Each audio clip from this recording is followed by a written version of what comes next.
اب اس کا مطلب بہت واضح ہے کہ یہ میچ ختم نہیں ہوگا۔ تحریک انصاف کو اندازہ ہے، تحریک انصاف کی کور کمیٹی نے کل یہ کہا تھا کہ نہ صرف عمران خان بلکہ باقی جتنے لوگ ہیں جو اس وقت اسیر ہیں، ان سب کی رہائی کے لیے پاکستان تحریک انصاف حکمت عملی اپنائے گی۔ عمران خان نے اس پیغام میں طاقتوروں کی سوچ کو جوتے کی نوک پہ رکھا ہے اور بتا دیا ہے کہ ان کے مظالم کے آگے وہ کبھی سرنڈر نہیں کریں گے۔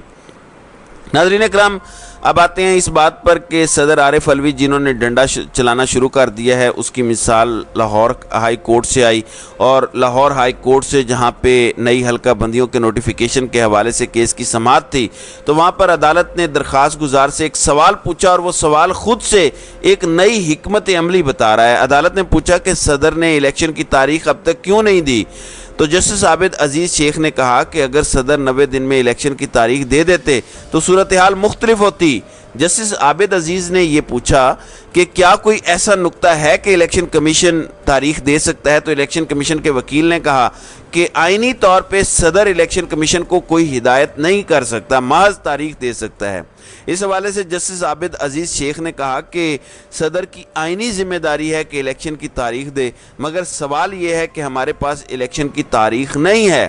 اب اس کا مطلب یہ ہے کہ یہ ڈیبیٹ کی تاریخ کون دے گا، ابھی صدر کے پاس یہ اختیار ہے، اور یہ لاہور ہائی کورٹ کے جسٹس صاحب بول کے بتا رہے ہیں، تو معاملہ یہاں پہ اینڈ نہیں ہوگا۔ صدر صاحب بھرپور طریقے سے لڑ رہے ہیں، کل بھی ان کی باڈی لینگویج بہترین تھی، آج بھی وہ ملے ایوان صدر سے جو فوٹیجز جاری ہوئی ہیں، تو صدر صاحب نے آج ایک اور قدم اٹھایا ہے اور محمد ابراہیم کو chief justice Peshawar high court تعینات کیا ہے، کیونکہ مسرت ہلالی سپریم کورٹ چلی گئی ہیں تو ان کی جگہ پر ایک نئے جج کی منظوری ہونی تھی۔ پھر ناظرین اکرام، ایک اور دلچسپ بات یہ ہے، چونکہ صدر نے کل اپنے سیکرٹری وقار احمد کو ہٹا دیا، اور وقار احمد کے حوالے سے انہوں نے رات کو خط لکھا، انہوں نے کہا کہ اگر ایف آئی اے عدالت یا کوئی بھی جگہ اس حوالے سے مجھے بلائے گی تو میں اپنی بے گناہی ثابت کرنے کے لیے تیار ہوں۔ صدر مملکت نے چونکہ کہا تھا کہ ایک خاتون آفیسر جو 22ویں گریڈ کی ہیں حمیرہ احمد، ان کو تعینات کر دیا جائے، تو جیو نیوز کی یہ خبر آ رہی ہے کہ حمیرہ احمد نے صدر کے بطور پرنسپل سیکرٹری کی حیثیت سے خدمات سر انجام دینے سے انکار کر دیا ہے، اور کہا ہے کہ یہ صدر وزیر اعظم کا استحقاق ہے۔ صدر یہ کہہ تو سکتے ہیں میرا سیکرٹری چینج کیا جائے، لیکن وزیر اعظم چاہے تو تبدیل نہیں ہو سکتا۔ چلیں آپ یہ بھی کر کے دیکھ لیں، لیکن میرے خیال سے صدر نے جو کام کرنا تھا صدر نے وہ کام کر دیا ہے۔ اب آپ بیٹھے چھنکنا بجاتے رہیں، کوئی فرق نہیں پڑے گا۔ اب ایک اور خبر میں آپ کو بتاتا ہوں، اگر وہ معاملہ ہو گیا تو پھر کام آگے چلے گا۔ آپ جانتے ہیں کہ صدر وفاق کی سطح پر ہوتا ہے، صوبوں کی سطح پر گورنرز ہوتے ہیں۔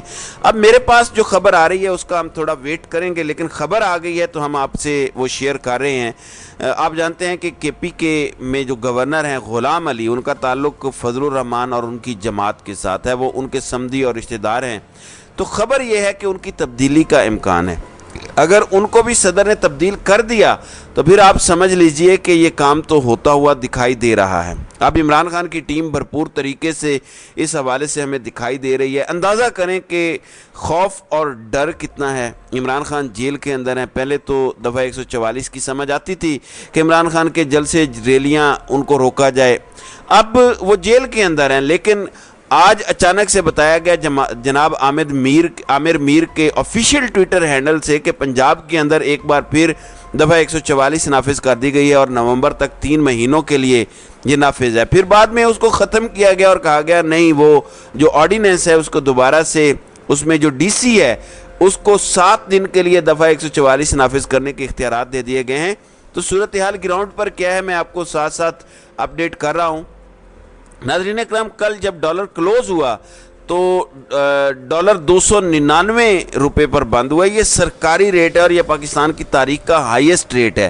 دوسری جانب 310 روپے پہ بند ہوا انٹرا مارکیٹ کے اندر، تو آپ اس سے اندازہ لگا لیجئے کہ سچویشن کیا ہے، جبکہ نگران وزیر اعظم جو ہیں وہ کہتے ہیں کہ گزشتہ حکومت کی پالیسیوں کو جاری رکھیں گے۔